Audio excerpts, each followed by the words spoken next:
কাজ কিন্তু হয়ে গেছে ভাই। সামনের মাস থেকে আপনাদের কারো মোবাইলে কিন্তু আর নেটওয়ার্ক থাকবে না। এটা কিন্তু সরাসরি বিটিআরসি থেকে জানানো হয়েছে। আর এটা কিন্তু যাদের ফোনগুলো হচ্ছে বিটিআরসি নিবন্ধিত না সেসব ফোনে, কারণ বাজার থেকে আপনারা কিন্তু অনেকে অনেক ধরনের মোবাইল কিনে থাকেন, কিন্তু আপনার মোবাইলটি বিটিআরসির অনুমোদিত কিনা সেটা কিন্তু আপনারা জানেন না। বা কারণ আপনাদের অনেক সময় কিন্তু অনেক দোকানদার কম দামে আপনাদের ভালো ভালো মোবাইল দেয় বা আনঅফিসিয়াল মোবাইল দেয়, বা অনেক মোবাইল আছে একটু দাম কম রেখে আপনাদের কিন্তু দিয়ে দেয়। কিন্তু আপনি কি জানেন সামনের মাস থেকে কিন্তু সরাসরি সেই সব মোবাইলগুলোর এসএমএস বা আপনার নেটওয়ার্ক সিস্টেম কিন্তু সরাসরি বন্ধ করে দেবে বিটিআরসি। তো কিভাবে আপনি চেক করবেন যে আপনার মোবাইলটি বিটিআরসির অনুমোদিত কিনা, সেটা কিভাবে চেক করবেন চলুন দেখে দিচ্ছি। আর এই ভিডিওটি আপনি অবশ্যই অবশ্যই শেয়ার করে রাখুন, কারণ আপনার ধরুন আপনার আত্মীয় স্বজন পরিচিত যারা আছে তারাও কিন্তু এই বিষয়টি সম্পর্কে জানতে পারবে, তারাও কিন্তু অবগত হতে পারবে, এবং তাদের মোবাইল যদি বিটিআরসির অনুমোদিত না হয় তারা কিন্তু দোকানে যে সেটা কিন্তু বিটিআরসির অনুমোদিত করে নিতে পারবে। তো কিভাবে সেটি করবেন চলুন দেখে দিই। এটা কিন্তু আপনার প্রত্যেকের জন্য, প্রত্যেকের হাতের মোবাইলের জন্য।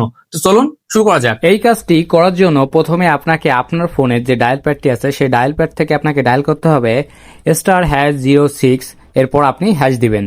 হ্যাশ দেওয়ার সাথে সাথে কিন্তু আপনার ফোনে যে আইএমই নাম্বারটি আছে সেটা কিন্তু এখানে শো করবে।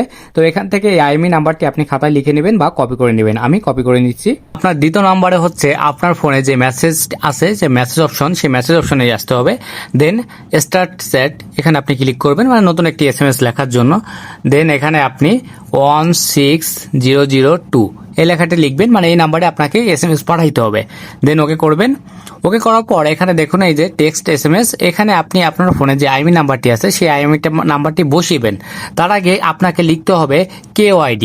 প্রথমে আপনাকে বড় হাতের KOID এই লেখাটি লিখে স্পেস দিয়ে আপনার আইএমই নাম্বারটি বসাতে হবে। আমি আমার আইএমই নাম্বারটি বসিয়ে দিচ্ছি।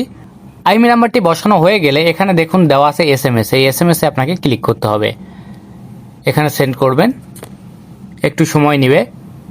তো দেখুন এখানে কিন্তু চলে আসছে যে ডিভাইসটির IMEI বিআরটির ডাটাবেজে পাওয়া গেছে, মানে তাহলে এই ফোনটি কিন্তু একেবারে সম্পূর্ণভাবে সুরক্ষিত আছে, মানে এই ফোনটিতে কিন্তু আর নেটওয়ার্ক বন্ধ হবে না। তো এইভাবে কিন্তু আপনারা চেক করে নেবেন। আর যদি আপনাদের ডাটাবেজে না পাওয়া যায় তাহলে কিন্তু আপনার ফোনে ঝামেলা আছে, আপনার ফোন আপনি চেঞ্জ করে নেবেন বা আপনার যে ফোন কোম্পানি আছে তাদের সঙ্গে কথা বলে নেবেন।